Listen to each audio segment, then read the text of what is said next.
इसका recording studio Ekangar सराय।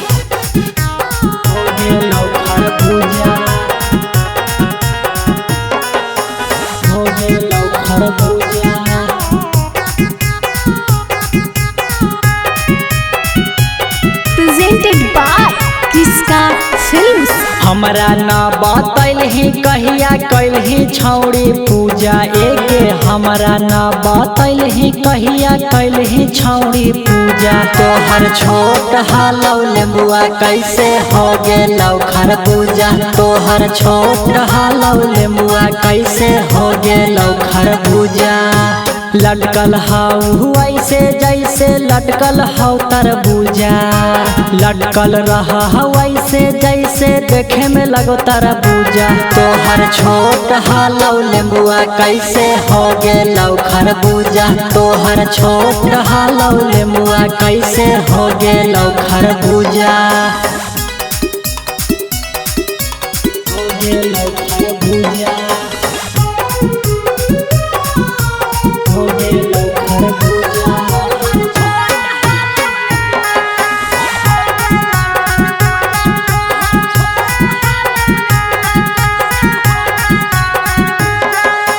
खाए खेलाए के उम्र में छौड़ी फेदा नियन कैसे फूल गेलौ।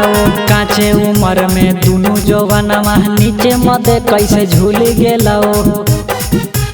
एगे खाए खेलाए के उम्र में छौड़ी फेदा नियन कैसे फूल गेलौ। काचे उम्र में दुनू जवानमा नीचे मदे कैसे झूल गेलौ। एके गो से करबैल ही की लागैल ही तूहू दूजा। एके गो से करबैल ही की लागैल ही तूहू दूजा। तोहर छोट हालौ लेम्बुआ कैसे हो गेलौ खरबूजा। तोहर छोट हालौ लेम्बुआ कैसे हो गेलौ खरबूजा। हो गेलौ खरबूजा।